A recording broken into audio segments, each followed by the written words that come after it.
give us the 60,000 foot view. I mean, you want to keep it simple. You save in dollars, you're destined to go broke. You're not a contrarian, you're destined to become a victim.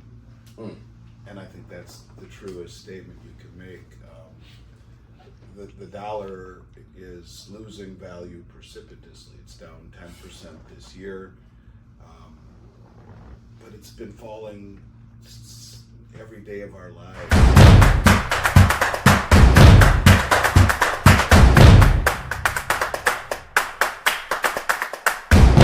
Podcast Twins here, back in the Twin Cave. Vince, what's going on today? Oh my God, we are back here. We got a very, very special guest.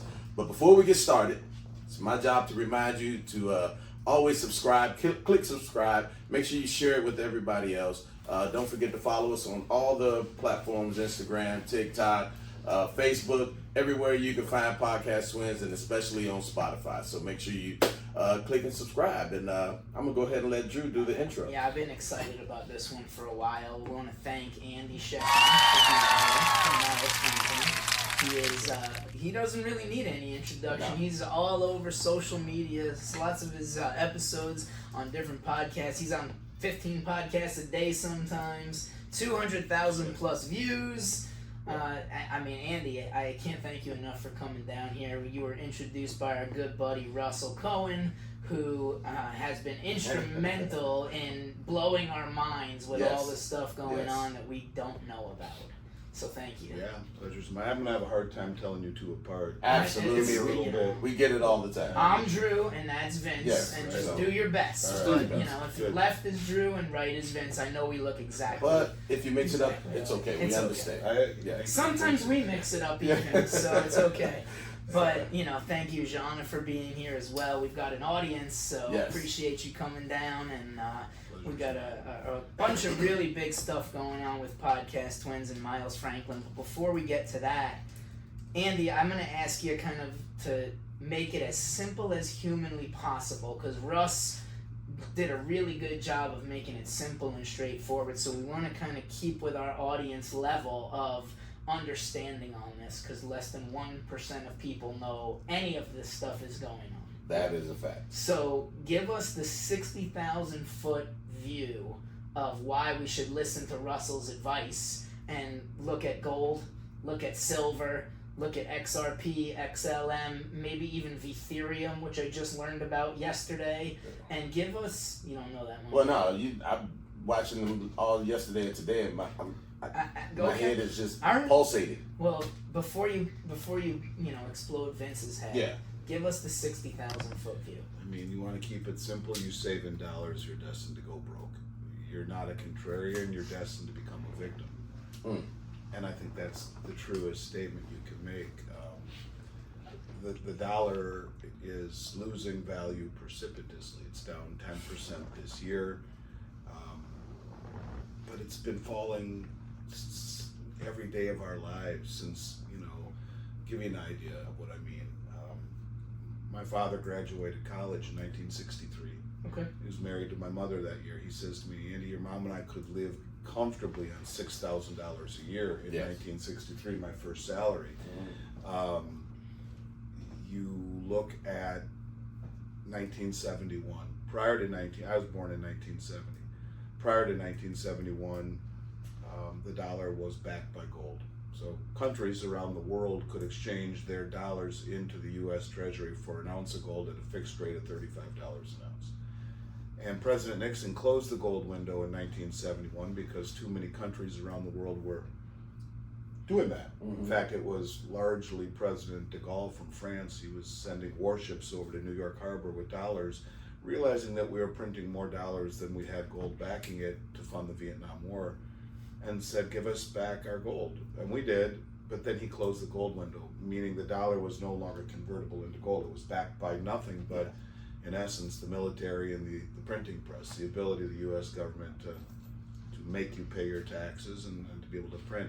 So anyways, since that day, if you look at gold right now at roughly $3,400 an ounce, you can argue that the dollar has lost 99.5% of its value in relation to gold since 1971. My entire life, it's just continued to lose value. But you can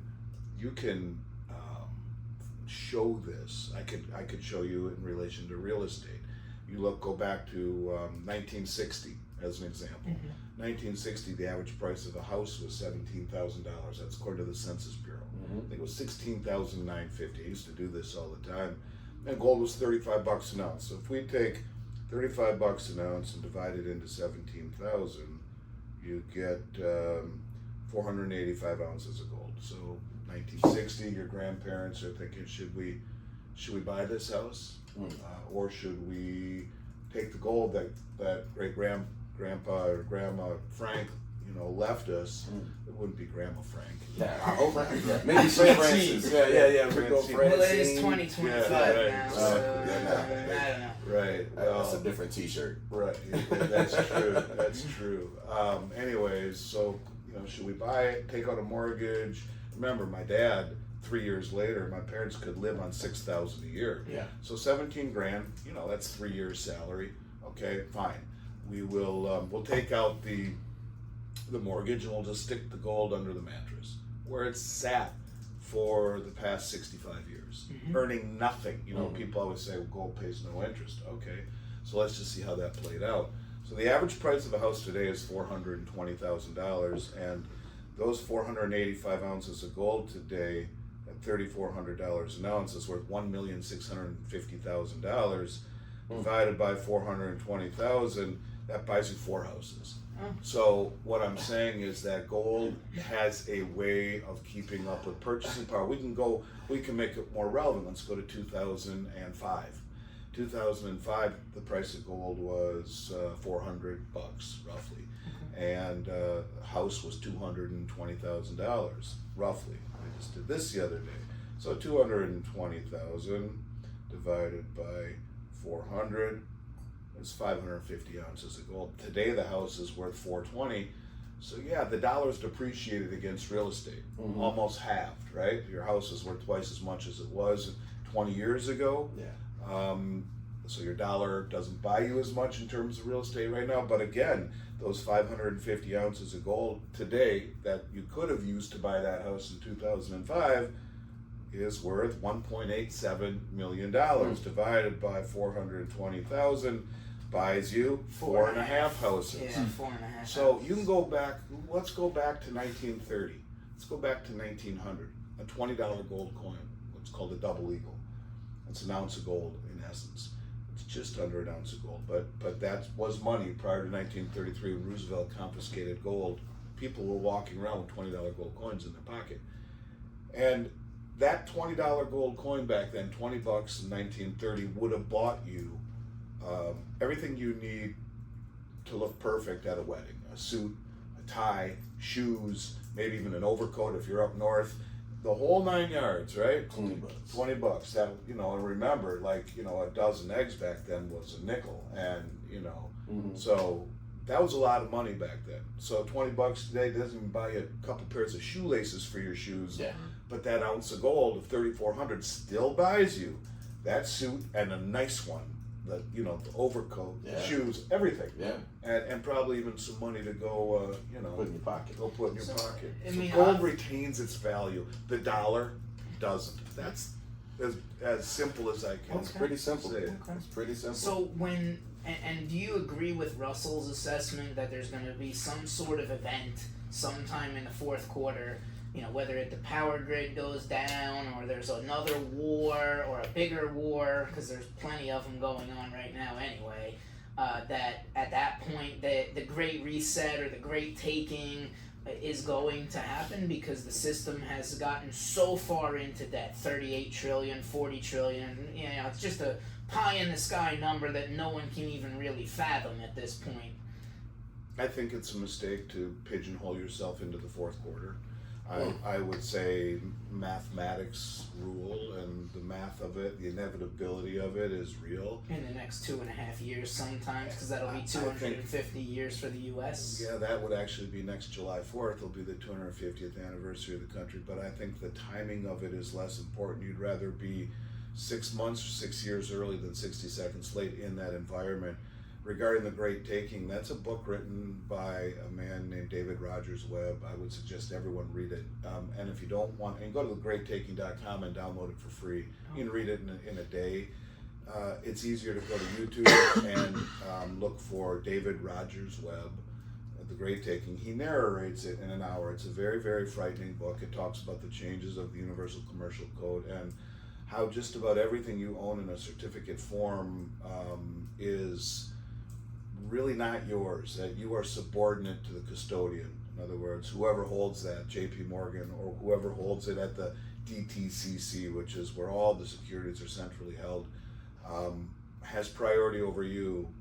It's getting a little deeper than you want me to get right now, but in essence, when you buy any account, when you have any stock brokerage account, you are on margin. Whether you know it or not, you have to specifically tell them, don't put me on margin. What it basically means is, when you open an account, if you don't do that, they can lend your shares out to other people. Mm-hmm. And if those other people default, the custodian, in this case, whoever lent it out, JP Morgan, whoever, is primary beneficiary. You are subordinate. You are second in line. In other words, you're screwed. And it's real, and it's held up to challenges that during the great financial crisis, there was a court case, it's held up. It's thegreattaking.com, you should read it. Now, in terms of a reset, mathematically, yeah, there is a probability we will see it. And you could argue with the Genius Act, we've already begun to see a new monetary system where you have the stable coins that will all be backed by U.S. Treasuries, because there's not any, the demand for U.S. Treasuries has fallen. And so this is a synthetic demand for it. But let's make it real simple again, without trying to be too complex, because this stuff is complex, right? Mm-hmm. But indebtedness, you mentioned the $37 trillion in debt. That excludes Medicare, Medicaid, Social Security, and government military pensions. Those numbers alone exceed $150 to $175 trillion by the government's own admissions. So you put it together, we're north of 200 trillion in debt, but people don't understand how big a trillion is. So, you know, you had mentioned that you've been working for the state of Florida going on 30 years and you're close to retirement. In that 30-year period, you've made $1 million or more. You may not have saved it, but you've made it, yes, right? And so the point of it is that when you go back and look at your entire length of doing business or working in the as an adult, from the time you were a kid, you probably made pretty close to $1 million somehow, some way, in retirement, benefits, and all this stuff. Do you save it? Maybe, maybe not. But the point of it is that $1 million is within reach of people to make in their lifetime. Right. So trillion sounds similar to it, but it's so big people don't quite get it. Right. A trillion seconds ago was 31,688 years ago, where Neanderthals were stalking the plains of Europe. And when we talk about a $200+ trillion debt, those are numbers that are pretty much past the ability to pay for in an environment where we've offshored so much of our manufacturing. And with the advent of AI and what it will do to white collar jobs, it will kneecap them. My son, who now works for me, was an accountant at Price Waterhouse, earning $75,000 a year to analyze a real estate investment trust balance sheet. Why you need to pay a kid $80,000 a year with benefits and all of the problems that go along with an employee when AI will analyze that balance sheet like that for free? Yeah. So jobs like this will be eliminated. Yeah. Well, I mean, isn't it? They're talking about how it's going to eliminate trade jobs too, like window washers. They're building these robots that are going up and down. You know, no more scaffolding, no more harnesses. The robots no more are drones. Heavy-duty insurance. You know, they got the drones and they're just flying up, washing the building's windows. I watched one laying cement. I don't even know how you put it, but making a sidewalk. Oh. And you know, you got 3 or 4 or 5 guys that pour in the cement and they're scooping it. This thing just goes zoop, zoop, zoop, zoop, and it's dropping the cement and smoothing it out all in one. I mean, it's crazy. I saw the same thing for mowing your lawn, like almost like a Roomba, but it mows your lawn and you can program your dimensions. That's what I'm saying. That's what I'm saying. So you talk about they have that on golf courses. Actually, I've seen that. They also have. I've seen mowers on golf courses like that in Baldridge, but all of these things are happening. And so when you realize that that creates a problem in just employment, where 60% of the country has no college degree, and things are changing, and inflation is accelerating, and all of these things are happening. I think it's time to think like a contrarian. It's time to think outside the box, because I don't think it's going to get any easier. I really Right. don't. Well, I mean, I know people that toy with the idea of getting some land and building a compound and having some of their friends and families and raise each other together and grow food and get cattle and pigs and all these other things. I mean, is it the point where you got to go so far contrarian to avoid AI taking over that we're gonna need to go back to maybe like the late 1800s or early 1900s where we're kind of doing all that stuff on our own? Look, there's a part of me that thinks that sounds great. I don't think it's necessary. I don't think the world's coming to an end, but there is something to be said for being off the grid that way, being being able to take care of yourself. But let's hope it doesn't come to that. Sure. But I think being able to grow your own food regardless, Absolutely. it is a big deal. I mean, it is. I think it's a level. Look, to me, farmland, a working farm, is one of the greatest assets you can own on many levels. The problem is farmland has gotten so expensive over the Because years. Bill Gates bought it all. Bill Gates And China bought it all, and and owns the majority of all the yeah. farmland in the United States. What does that tell you? It's not good. It tells me it's not good.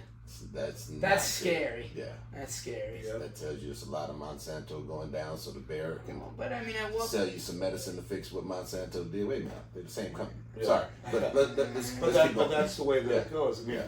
you could talk about people say, well, why doesn't silver? I mean, it's the same thing. So, silver has been suppressed for a very long time. Now, the reason I believe it's suppressed is for the military-industrial complex. There's 500 ounces of silver in the guidance system of a typical cruise missile, and when you're talking Hellfire, Patriot, Tomahawk. And I have a client at the Department of Defense who has validated this for me, and I've given lots of talks about it. And so they used to publish the silver supply or uses for military in the Silver Institute numbers. They stopped doing it, and we've had about a 200 to 300 million ounce shortfall for the last 5 years in a row on silver supply versus demand. And there are 8 Western banks that hold the price of silver down and have for a very long time through what's called naked concentrated shorting. JP Morgan was fined $920 million 3 years ago for doing just this. They admitted it. And yet they're still allowed to be the custodian of the world's largest silver trust, SLV, along with BlackRock. So why do I say this? Right. What you just said, because think about it this way. Who owns all the military, the weapons manufacturers? In essence, it's BlackRock, and they own them all. At the same time, they're the primary custodian with JP Morgan of the world's largest silver trust, where you need to hold silver down in order to make high-tech weapons. You have 8 Western banks doing this. The largest concentrated short position of any commodity ever traded in the history of the COMEX market is in silver. The same thing is similar in London, where the price is set. Why would they do it? Because they need to keep the price of silver down, and even more than that, they don't want people to go and buy it and make it very hard to get.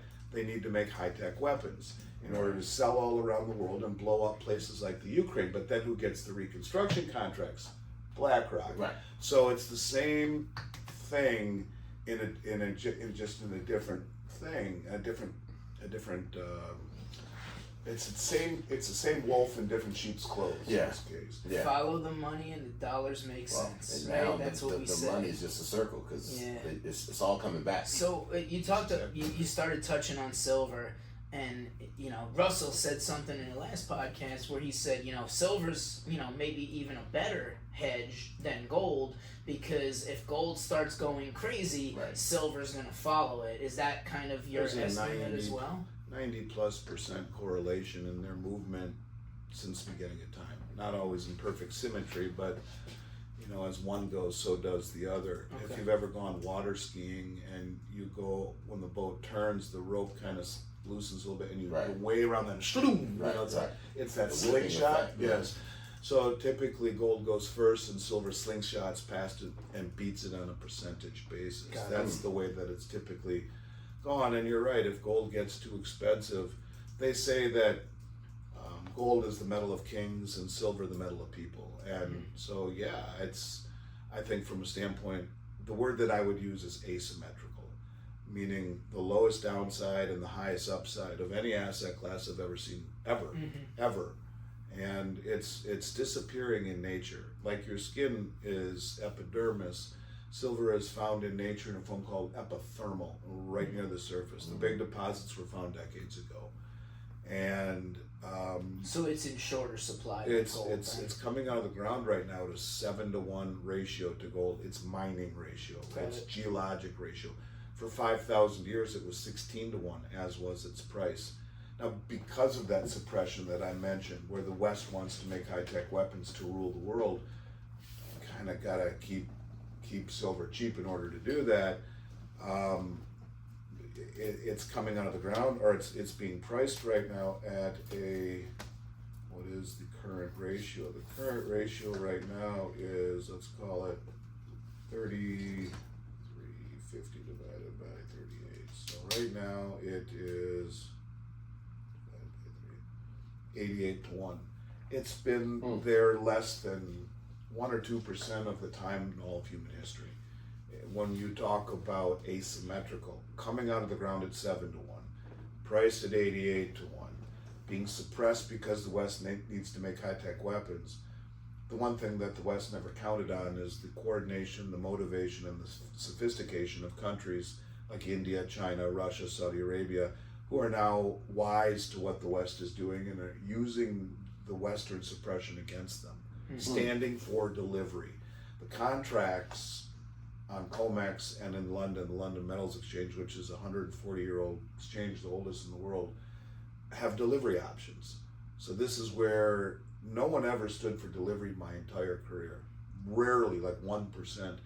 And now they're all standing for delivery. Huge amounts of delivery. So instead of the rest of the world just going along with the West's ability to control the commodity prices so they can do things like become the military industrial complex and make these weapons and rule the world, they're like, okay, we see what you're doing, so you guys go ahead and short the paper price, we're going to stand for delivery, we're going to buy contracts and stand for delivery. So you're seeing massive deliveries happening in London and the United States, where the biggest money in the world is taking possession. Delivery meaning they're taking the actual metal. Yes. Every futures contract has that ability. Right. So like if you bought a futures contract of oil, you could, if you had a warehouse, say, you know what, I'm going to stand for delivery, and they'll deliver barrels of oil to that warehouse. That's crazy. So you can't have a futures exchange that doesn't allow physical delivery, or it delegitimizes it. It's just a paper scam. Right. Kind of like the dollar's a paper scam. Hey. It's like it's lost 99.5% of its value in your lifetime. Yes, well, it's like if every one of these objects were actually backing a contract. Yeah. And you could trade them and move them from one shelf to the next, because this is your shelf, my shelf, his shelf, just move them back and forth and settle in cash. That's the way they normally go. But no, you know what? I want the gloves. Send them to me. Instead of just settling in cash and give me the money, I want the gloves. And that's in essence what is changing. All of a sudden you have a large level of sophistication and coordination.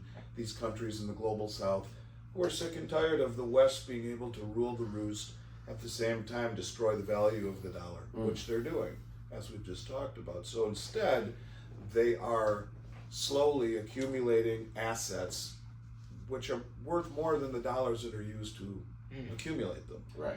They're doing what I'm saying. Don't be left holding the bag in a currency that is by design meant to lose value every single year. I did an interview with a woman named Judy Shelton. I said she was the head, or she was Trump's nominee to run the Federal Reserve. I said, Judy, who the hell came up with the idea of 2% inflation being normal? I said, why not have zero inflation? Because the lower inflation, the higher your standard of living. And she says, actually, she said this to me. She said, actually, it was Janet Yellen and her husband who argued that if you have stable prices, so think of your business. If prices never go higher, you can't give someone a raise, because as you give them a raise and prices never go higher, you never adjust your prices, you start to lose money. So she's like, instead, what we decided was to strive for a 2% level of inflation. Prices go up or the dollar goes down by 2% every single year, then you can give your employee a 1% raise, and they think that they're getting ahead, but they're actually going. She actually said this. I swear to God, she said it on my podcast. Another government scam. We're so shocked. Right. So big surprise. You give someone a raise to make them think they're getting ahead, but they're actually losing ground. Right. And that was actually the reasoning behind what they admit to, why the Fed mandate is to strive for stable prices, but they strive for a 2% inflation rate instead of just stable prices. Wouldn't you rather have prices that don't go up all the time on the stuff that you buy? Well, they're definitely not doing it for us, the public. Like you said. When I remember in college, an entrepreneur class, a guy came in and said almost exactly the same thing. He said, "You know what a job is? It's going to keep you just over broke." And he said, that's exactly what it is. We're going to just wait till you get pissed off enough and then say, you know what? Here's a little bit of raise. And it's going to calm you down for another 6 months to a year. When you get riled up and ready to leave again, we'll do it again. They keep you just over broke, where the company is constantly making. Well, think about what profits. I said about my dad. $6,000 a year. He and my mom, as newlyweds, could live comfortable in 63. So and have as many kids as they wanted. Well, right. At $6,000 a year, you're making $500 a month. Yeah. Okay, and living comfortable for a year. I mean, good luck on that now. So the point of it is that so they that doesn't even cover car insurance anymore. How much of a raise would you have needed to receive every single year? 1% ain't gonna do it. So the point of it is that saving in dollars is the worst possible thing you can do, and this is why the wealthy people, they have decent sized bank accounts, but if you look at where their wealth is, it's in the form of assets. Assets make you wealthy. Assets feed you liabilities, eat you.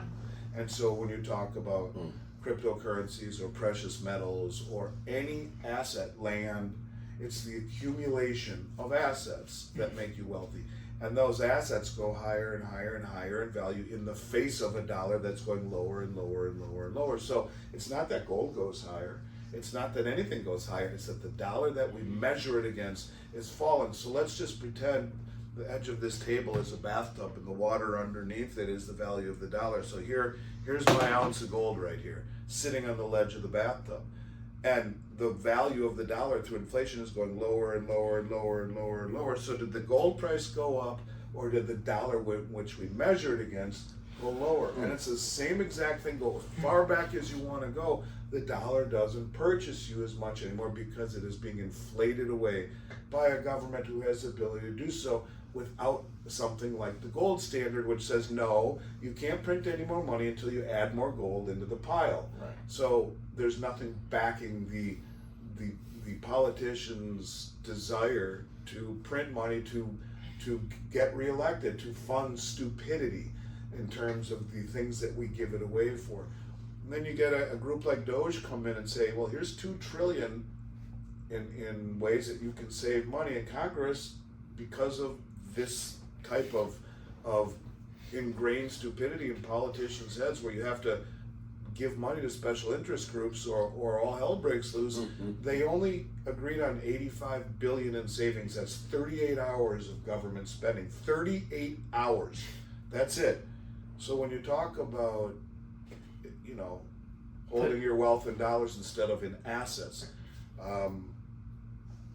you have to realize that this is why wealthy people don't have all of their money in cash. They have it in real estate, in cars, in precious metals, in cryptocurrencies, in stocks, and jewelry, all sorts of things that appreciate. Don't forget art. The art, all of it. The art scam is the best. I mean, the art investment is well, the that's best. the thing. Art, the value of art is, unless it's like a Picasso or a Rembrandt or something like that, is too subjective to ever, I think, be liquid. You talk about assets and liquidity. Sometimes there's a disconnect. So I thought art was just a way to launder money. well, good. Isn't that what they do with art? It's a money laundering thing. It's Yes. Am I not allowed to Was say? it- Is this was- for entertainment purposes It's- only? it's for Status? entertainment All right. purposes. Sorry, But Andy, go ahead. But it's facts. That's just the point, is that, when you want to get ahead. So I'll use that in my own personal example. I come from absolutely nothing. My parents come from nothing. When we started this company 36 years ago, my dad's middle name is Miles, and his best friend Franklin, middle name, lent us $60,000 to start a company in an office this size or less before the internet. And you mean the size of the twin cave twin right cave, here, yes, not the whole, yes. not the No, whole it was space. the size of a big closet. Just right here. And, Okay. And my parents sold their life insurance policies at the same time on a wing and a prayer. We were stuffing envelopes, printing out a newsletter every quarter on a word processor. There was no internet. Right. There was no email, and it was when I think about the prospects of reaching success, it's daunting. I can't even imagine what we went through in trying to duplicate it. But my father said to me, "You'll buy something every 2 weeks or I'll fire you. That's the only rule. I won't let you make the same mistakes that I made as a younger man." He was teaching me to buy assets. So he won't fire me anymore, and he's been retired for 2 decades nearly. But I have honored my promise to him, and it was the greatest gift I've ever been given. Yes. Ever. Yes. To understand the laws of compounding. You don't get pipes like this by just working out for a week or two. Right. It's a continual, habitual, regimented thing of continuing to build whatever, whether it be wealth or bodybuilding or relationships or knowledge. It's a continual process to learn the laws of compounding, to have them work in your favor instead of against you, is something most people never learn. And it was the best gift I've ever been given. And so every 2 weeks for 36 years, I have bought, whether it be 1 ounce of silver or whatever, and I've never missed a 2 week period. And it's the best gift I've ever been given. That's awesome. To learn to pay yourself first, because, here you are on the eve of retirement. You don't feel, other than the little gray right here, Yeah. I'm sure you still in your mind think the same way largely you did about a lot of things when you were a younger man. I do. And it's like, how did all of a sudden the concept of retiring even pop into reality? And I feel the same way. I'll be 55 years old in a week or two, and I'm like, where did that time go? So for 36 years, I have paid myself first. And my dad has a great analogy. He's like, life is like a roll of toilet paper. When you're young, you don't notice the spinning or the passage of time, and you're going to be young forever. But as you get older, it starts to spin, and you start to see the cardboard, and it's going faster, and you wake up and, holy shit, I'm going to retire one of these days, or I'm going to be 55, and time catches up on all of us. So if you don't pay yourself first, if you don't prioritize the compounding of time, of effort, of interest in your favor, you lose. But it is truly the easiest thing to do if you start young and understand the virtues of compounding and letting the laws of compounding be your friend, instead of, like everyone else we know, their enemy.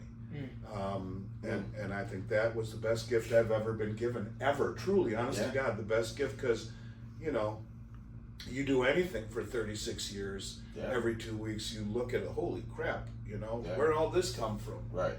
It's because it was, and it's just like working out, it just becomes part of your life, part of your ritual, part of your routine.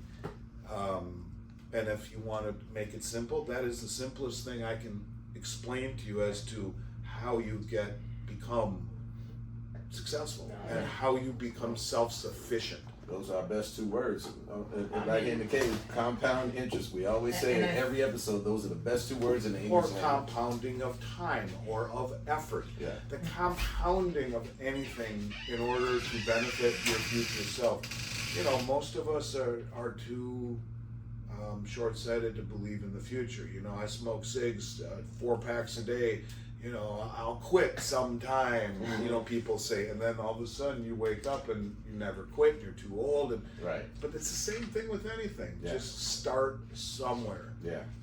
Even if it's a $10 bill or a silver coin or whatever it is, every 2 weeks, get in the habit of it, and then as you have to think like a wealthy person to begin with. You know, you look at pro athletes, they don't think like pro athletes when they're pro athletes. They think like pro athletes the day they start playing baseball or football. The minute they catch a ball, and man, and everything that goes into it, taking care of your body, working out, practicing, doing all of these things are all part of getting to that point of calling yourself successful or a pro. Same thing is true. So what's the best way to get started? I mean, do you work with clients of any size? Like if Vince wants to move part of his retirement account into gold and silver, or like my dad is 71 years young and he wants to buy some gold and silver for his grandkids for their birthdays. Yes, we work with all different kinds of clients in every capacity. We have no order minimum, and we're about education first and foremost. Okay. We've done it now for going on 36 years. We've done over 12 billion in sales. We've never had a customer complaint. And we started from nothing. Literally nothing. And the compounding of effort in the form of my business has gotten me to where I am too. And so I just, yes, we have no preconceived notions. And, you know, I remember one of my clients many, many years ago who lives in this state, who started out, you know, very, very, very small, and he ended up winning the Florida State Lottery. Now, I'm not saying, and then became a monster client. Okay. I learned at a very, very, very young age that you treat everyone the same, regardless of how much they want to spend. You never know where it leads, or maybe they're just testing you out, or maybe their uncle is a multi-gazillionaire. You treat everyone the same, so we do.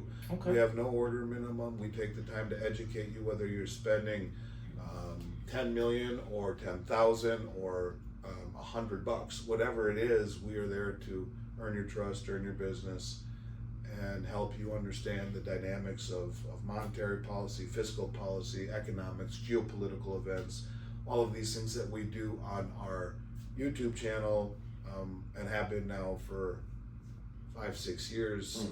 I've personally done north of 5,000 YouTubes, and I do them specifically to educate, kind of like you guys are doing, and the rest follows. That's incredible. I tell you what, even when we were talking with Russ, one of our misconceptions is, and I was going to combine that with what you were talking about as far as the educational process of people starting to pay themselves first, or that is a concept that most workers do because they think, oh, I have a 401k, I have a this, that, and other. But to actually think about it in the form of metals, because that's not historically taught, whether you're talking about even schools, colleges, I don't care where it is, that the metal itself, because it doesn't pay interest, that's not a thought. And I know that I never had that thought until probably 12 years ago. And when I have a friend that is really into metals and introduced me, so now I got a little jump. But it was just a concept I never thought about, because again, historically, you put it in the stock market, it's going to pay you 8 to 10% a year. Get a mutual fund, buy life insurance. This is what you do. I mean, even if you're getting investment advice as let's say a kid or a teenager, a college student, or newly graduated or from whatever, and you get in your first job, the financial advisors don't talk about commodities. They never do. They definitely don't talk about cryptocurrency, which we haven't even touched on yet. Why do you think that is? Well, because they don't get paid on it. That's right. Right, they don't get paid. And they used to be called stockbrokers, by the way. When I started in this industry, they weren't money man or financial advisors. They were stockbrokers, and they made 1% of the trade. You spend $1 million, they make 10,000. That's just how it went. There would be 1 or 2 financial advisors in a brokerage back then, the old gray hairs in the nice suit that had been there forever. They were the advisors. The rest were brokers. Now the internet came along, and Scottrade said, "How about I'll make that trade for $9?" Scottrade, wow! I remember. I'll make that trade for $9. Circa 1998, 99, 2000, somewhere in that ballpark. So the point is, at that moment, stockbrokers became dinosaurs. Yeah. Now, I used to be a financial advisor, and I will tell you that the Series 7 to become a broker is a test you need to study for. It's legit. It's hard. Sure. Yeah. I think it's 25. I don't remember. The financial advisory test is 100 questions on how or how not to screw somebody. You could go out with your boys and get hammered the night before, walk into that test shit-faced drunk still without studying and pass the test. Now you're a financial advisor. Now I say that tongue in cheek, but the point of it is not, it's just a test on ethics. Now you're a financial advisor, and how do you make your money?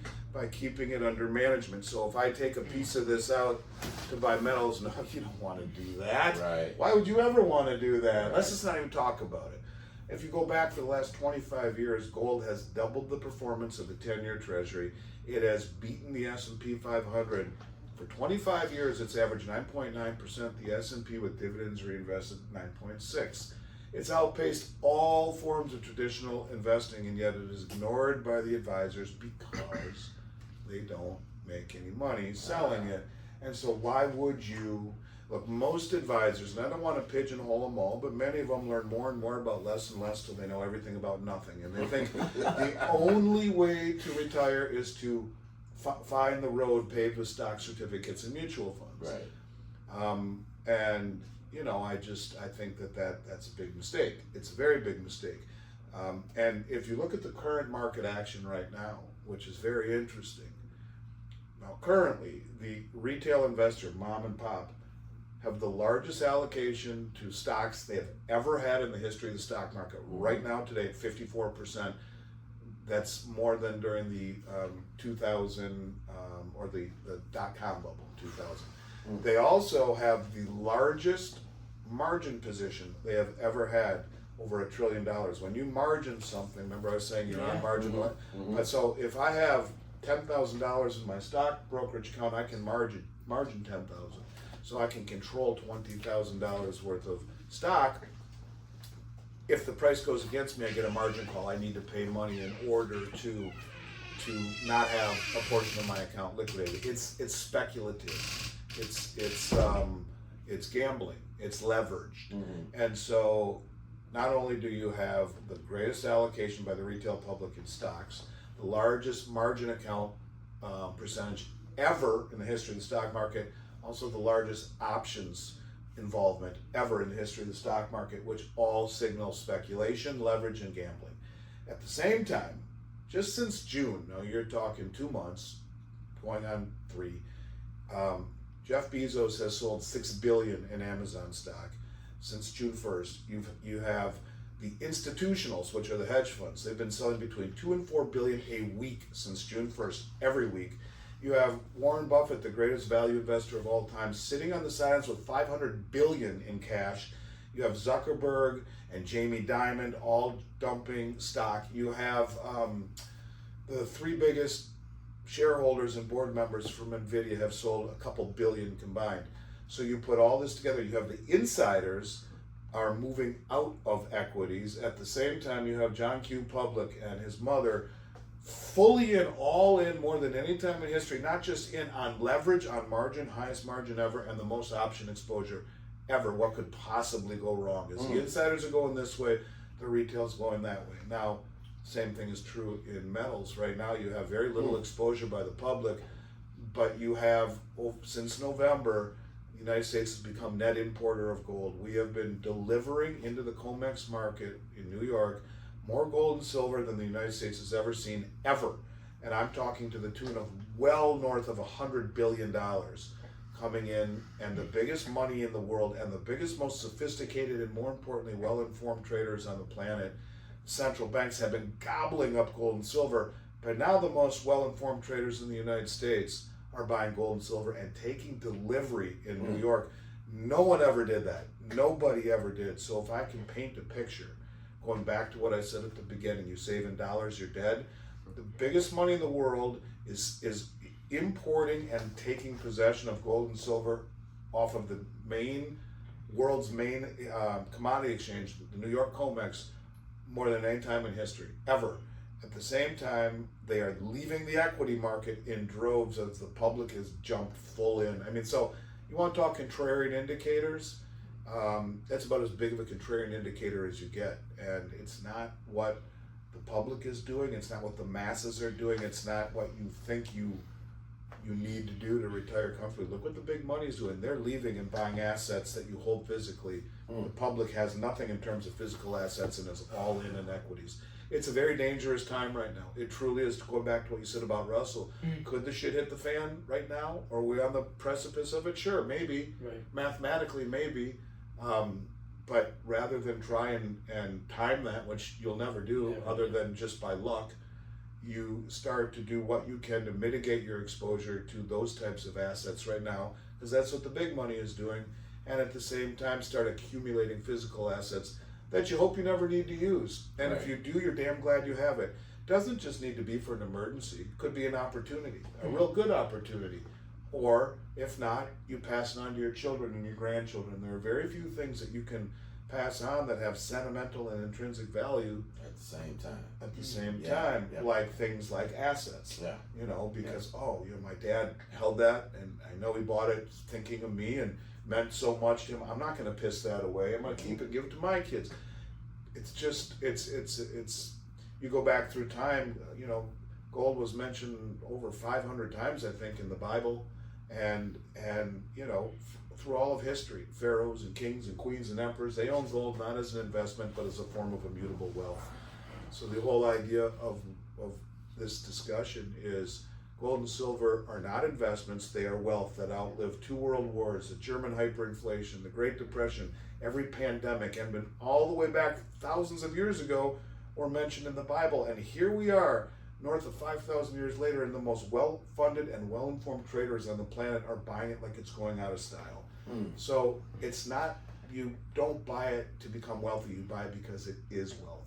And that's kind of what I'm getting at. It's an asset. Well, I probably don't need to ask this question now because I was just about to ask you. Go ahead. Simple. So let's say 10 years ago I started buying metals.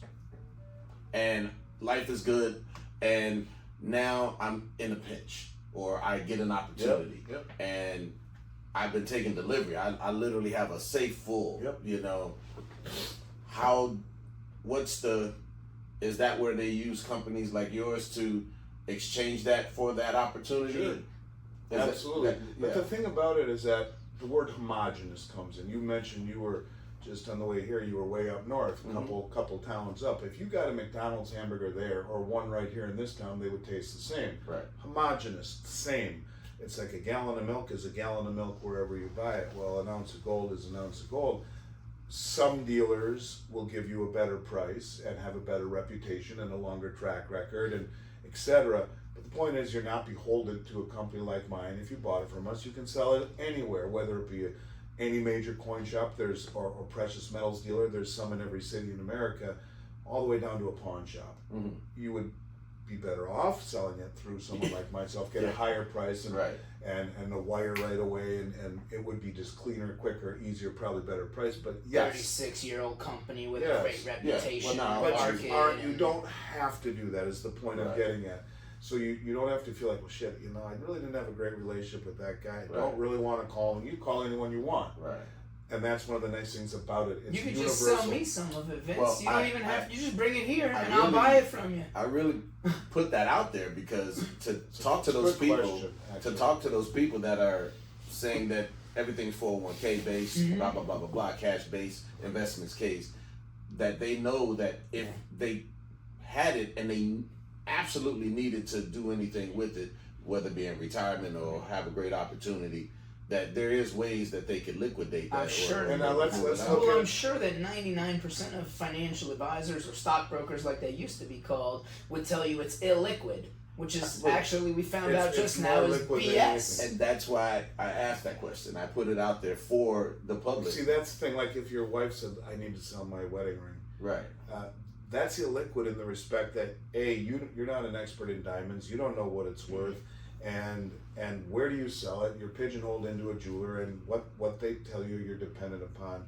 Whereas an ounce of gold, whether you're in whether you're on the Bahnhofstrasse in Zurich, whether you're in the Kremlin in Russia, whether you're in the bush in Africa, wherever you are, whatever language it is, you show them a gold coin, and whatever language they speak, they'll know exactly what the hell it is. And it's been money for 5,000 years. Man has been in search of it as long as he has been a fire.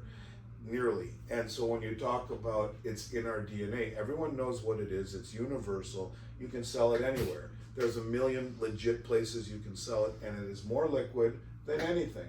So yes, whether you drive it there or ship it by FedEx with insurance and get a wire the next day or whatever, it's incredibly liquid. It's a good question. It's not like a diamond where you're beholden upon what they say. It's universal. An ounce of gold is an ounce of gold is an ounce of gold wherever it is, and it's very easy to not only get liquidity, but to make sure you've been given the right price. And that's a really, really, really good question. Very nice. So diversify your monies. Don't just chuck it all into your high yield savings account and getting 4%, and after you've already put your money into the 401k. No, think about that for a second. That's a hell of a return, right? Mm-hmm. But the dollar's down 11% this year, so you're actually negative 7% return on that. That's the thinking that screws people, and it's very valid. Because I have some money in a high yield checking account earning 4.5%, but the dollar is down in purchasing power right now 11%. So all of us who have money in a high yield savings, we're down negative 7% real return. Where gold is up 40% this year. So 40% plus gold plus the 10% drop in the dollar, you're up 50% purchasing power with your ounce of gold. Hence, you save in dollars, you're fucked. You save in gold, you're not. That's called winning. Yes. I believe. Yeah. You're winning. If you're up 50% when everybody else is down 11, and they think they're up 4. Yeah. This is how they get you. Right. This is the insidious nature of dollar devaluation and inflation. And this is the highest rates. My heart rate is up right now. now. Exactly. I forgot the tequila, Vince. I'm sorry. I'm sorry. probably. But this is the part that people don't get. And they're happy earning 4.5%, but when you realize the dollar's down 11, you're like, well, wait a second, that doesn't add up. And this is why, for example, the CPI, which should be called the CPI, excludes things like food, energy, and housing. It's not in there because they don't want you to know the real value. And like, for example, last April, it's called hedonics.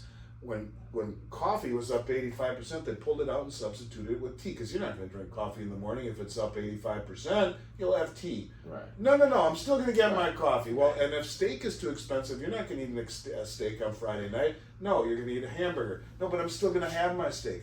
Point of it is, we're not going to measure it in inflation, and so the inflation numbers are skewed, as are things like unemployment.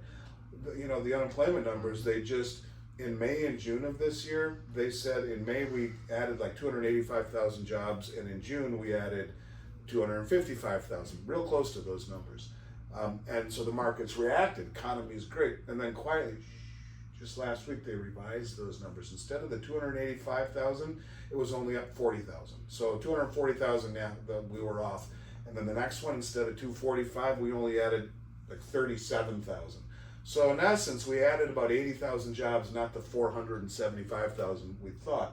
That's what the Bureau of Labor Statistics does. It lies to us, because what is the dual mandate of the Federal Reserve? Stable prices, CPI, and unemployment, or full employment. So we lie about the unemployment numbers, we lie about the inflation numbers, so that we can create a certain environment and keep you all anesthetized, thinking you're happy earning 4% when the dollar's down 11.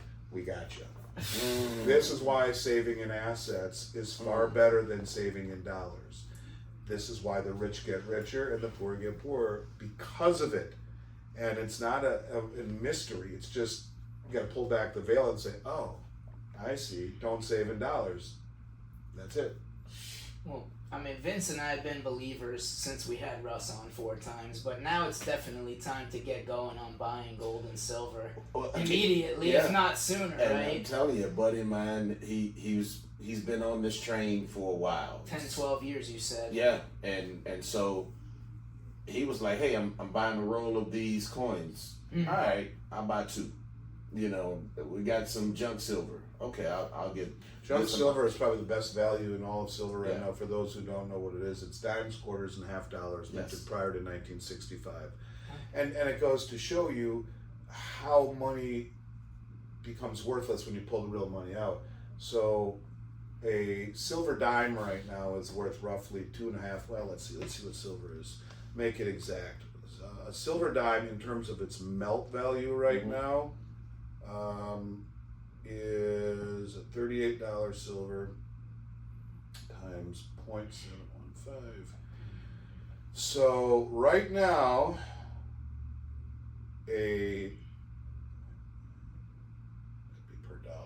right now, a silver dime has $2.75 melt value. So the dollar, since they pulled real money out of silver in 1965, out of silver coins, has lost 27 times its value. That's crazy. There's $2.71 in melt value, but the dime is worth 10 cents. 10 cents. Which is becoming worth less and less and less and less. This is the same thing. You save in assets, you win. You save in the silver, you win. You save in the coin, you lose. Yeah. The coin that doesn't have the silver in it. Yeah. So, and it's up 27 times since 1965. Okay, that's significant. That's 50% per year. Yeah. In essence, or just under 50% gain per year. That is my point. Is that saving in assets you win, saving in dollars you lose. That is the truth of it, and that's the way the system was meant to be. And this is why you look at the wealthy people. They have yachts and cars and homes and jewelry and all, and art and gold and silver, because they understand the concept of devaluing currency on a continual basis. And that's what this system is all about. If they don't continue to expand, the whole system contracts and it blows up. Interest rates spike and the system blows up. And without getting too complex, this is what happens when you manipulate interest rates. When you push interest rates down to zero on the federal funds rate and mortgages are at 3%, your house values go sky high. You can afford more things. You can buy the nicer Cadillac that you want, and for 72 months with zero interest. You can extend yourself, and so you get greater indebtedness, but you get asset prices that become skewed because of how cheap money is. So what's your house worth at a 3% mortgage to the public? How cheap money is. Did you hear that? Well, it's true. I know, I'm just saying, I saw his eyes. I heard when him. you said how cheap money if is. you can borrow money at 3%, Yeah. to buy something, what's your house worth at 3%, at 7%, Yeah. 10%? That's crazy. So, and that's it's what little it is. key terms like that we gotta cue the public to listen to, because that was key right there. Yeah, Cheap. but it's true, and, Yeah. and now the cost of borrowing money is higher, so there isn't as many people who can afford to buy your house at 7% mortgage that could have at 3%. Right. Because now the cost of money is 2.5 times higher, or the interest rate that you have to pay to borrow that money is 2.5 times higher. So your mortgage payment is 2.5 times higher. So you might get 1,000 people that can buy your house at 3%. At 7%, maybe it's 400 people. At 10%, maybe it's 100 people. At 15%, maybe it's 10 people. Maybe just the whole market blows up at that point. Right. So the point of it is that if we take anything away from this discussion, which I enjoyed, I'd love to do it again. Absolutely. Is Study your save, vocabulary words. It's a Yeah, lot of for vocabulary words in there. save in assets, not in dollars. That's lesson number one. And always pay yourself first. That's lesson number one. The other Yes. one's lesson 1A. So pay yourself first, but do it in a form that is of an asset. Whether you buy silver or gold from me, do it.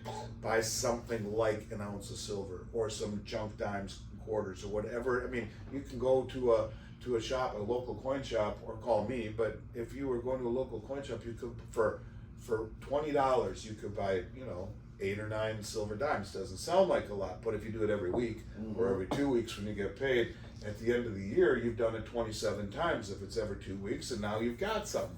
And then hopefully you think like a wealthy person along the way, and you continue to put excess money, instead of pissing it away, you put it in. And I'm not going to have that other 3 drinks tonight. I'll just save it and go buy some more silver tomorrow morning.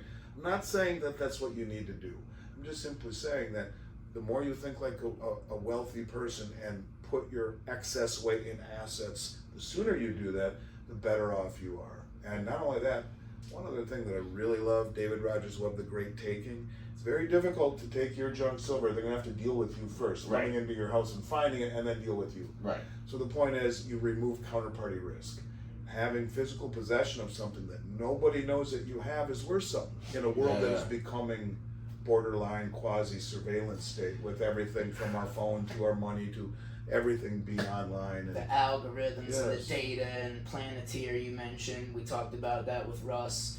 But let's end on a really positive note. I want to make our announcement is that I told Vince when we started this 6-8 months ago, we're not going to take on any sponsors or any affiliate programs unless we really believe in what they're doing. You know, he jokingly said, like, what if Coca-Cola or Budweiser wants to sponsor us? And I was like, well, I don't drink either of those two products, so I'd be lenient about it. Now, Vince and I might get in an argument of whether or not to take their money, but that's besides the point. How about Don Julio? Cheap money, man. Don Julio. I think we talked about it. Did we mention Don Julio or Patron or Lalo tequila or something? I do drink a little bit here and there. I'm a lightweight though. I told you I lost 45 pounds. So I'm even more of a lightweight than I was at 5'5", 145. It makes it a little bit easier to tell you two apart now. That's the only way. It's the only way. I win about 100 pounds. But Vince has to get under 250 because otherwise he can't ride the zip line at Urban Air like I was this weekend with my daughter. But yes, I bet you that's front and center in what you want to do. Yeah, that's my goal. I told him I got to get there. Got to ride that thing every day. So in that realm, we do believe in what you're doing. We believe in your company. We like your content. We like you. You know, we have inked a affiliate marketing deal with Miles Franklin and Andy Schectman, so thank you for letting us be a part of that. So why don't you be the first to tell our audience the best way to contact your firm so that they can get started and ask questions and get that person-to-person customer service, not to mention the best pricing. Yeah, you'll want to reach out to us. We have pricing on the website. I have 75 affiliates from around the country, and I specifically I'm not a full online company like I could be. If I wanted to. I'd make more money if I did it that way. But not only do I have 15 brokers that I go back to childhood with that are my oldest friends that were very successful in their own right before coming to work for me. Degrees from Wharton School of Business, private equity guys, Wall Street guys, they all left and they work with me, and they're my friends since Little League. And there's something to be said for that. I want them to be successful. I have brokers and YouTube influencers all around the country that refer us, and I want them to have the latitude to go under what the website says. If they want, I just give them a mandate, can't go higher than a certain threshold. We'll always be amongst the most competitive in America, if not the. But the best way would be to send us an email at info at milesfranklin.com. Request the price list. The price list that we have will be as good as anyone in America. We update it twice a week or so. If you find better prices, let us know. I doubt you will. Okay. We'll always try to match or beat. What affiliate name do we have you on? Well, just remember to mention Podcast Twins. Yes, that's. And we're also gonna put this on the On Par podcast, which is my original podcast. That's how Vince and I actually met. Right because on. As you can tell, we're not actually twins now that you see us in person. Really? Yeah, I know. We blend really close. We're just very similar in the way that we operate in life. I get and it, the way that we take brother care from of our another family. mother. I get it. And we like the same hobbies: cooking, shooting some guns, playing some golf. We like to do. I'll have to do all of those things with you. I love that. I love that. I had a concealed permit back in Minnesota and do a lot of shooting. I have a membership at the Delray Range. I'd love to do that. I'd love to play golf with you guys. I'd play twice a week. 100%. But so info milesfranklin.com, podcast Twins in the subject line. If you just want the price list, that's great. Yeah. No obligation at all. Right. And if you have any questions on anything you heard here or that you've been wanting to talk about, or precious metals IRAs, put it in the bulk of the email and in the body of the email. Put your phone number down. We'll contact you. We won't if you don't want to be contacted. Check your spam if you don't get something right away. 1 out of 10 emails will get stuck in a spam filter coming from a corporate server like ours. But that is the best way to reach us. info at milesfranklin.com. You heard us on the podcast Twins. No obligation, just to request the price list. And if you'd like to be contacted, let us know. And we'll put the phone number right in the comments well for some of our clients that don't like email. They just give you a ring, right? Yeah, and we've done this now, as I mentioned, for 36 years. In February will be 36 years. 12 billion plus in sales, not one customer complaint ever. You won't find it if you look. I'm very proud of that. Wow. It doesn't mean I haven't screwed up. I have plenty, but I make it right if I do. We do. We accept responsibility. We make it right. It's the exception to the rule, but I don't want to act like, that I'm perfect. No business has no problems ever. Right. Nothing's perfect. But we try and make it as perfect as can be, and we should do this more often. And have we you will guys on my show. absolutely do this. You're welcome Yes. anytime, and anytime you want to have us, we're there. Oh, Right? without a doubt. We'll be there. We have a new studio that's in Boca, and so 10 minutes, 15 Yeah, minutes that's away. That's no problem. I work there already. He so, works there. it's I'm easy. here 3 days a week or so. So Yeah. absolutely, and we'll man. play some golf and shoot some guns and talk life. I'm happy to do it. I taught personal defense with a handgun for 3 years full time when I lived in Nevada. So Right on. I shot competitions, and maybe we can even give you a couple pointers, Right on. tweak you a There we little bit. You Barter. shoot like this. I right? do not Yeah, yeah. shoot Right, upside right. down. That's when you know. That's when you know you're serious right there. No, you don't want to. So- You don't want to create malfunctions that you don't I need. know. So, but I can shoot upside Good to down. meet you, man. Absolutely, man. Absolute Yeah. pleasure. Yeah, thank you so much, Likewise. Andy Schectman. This will be the very next viral one off the podcast, 100%. I guarantee you, because it's blown up already in my brain. So Yeah. anybody else that's watching, I'm sure it's going to do the same. Make sure you hit that subscribe button. Make sure you hit the little bell icon so you And get all the like. notifications, and definitely like all of Make a these comment videos. too. I mean, if you think everything we said is total BS, tell us. We want to hear your opinion And if you and like where what we you heard, came up with it. Leave a $sign. If you like what you heard, leave a $sign in the comments. And then go to info@milesfranklin.com Right. and put your phone number in there and tell them you wanna invest in Because you something saw it. that's untraditional and contrarian. Because you saw it here on the You podcast. saw it here on Podcast Twins or the On Par podcast. Right, or on par. So, There you because go. we are all on board. With that being said, man, we're going to go ahead and respect his time and let him go, because I'm Yes, sure sir. this busy man has a lot to do. And but we thank everybody He's for playing golf tomorrow. Didn't you hear him? Thank everybody for I'm not mad at that. Amen. I might be playing this afternoon. Of course Anyway, you are. so we'll talk to you guys next week. Podcast Twins. Podcast Twins out from the Twin Cave. Thanks for listening, everybody. Thanks, guys.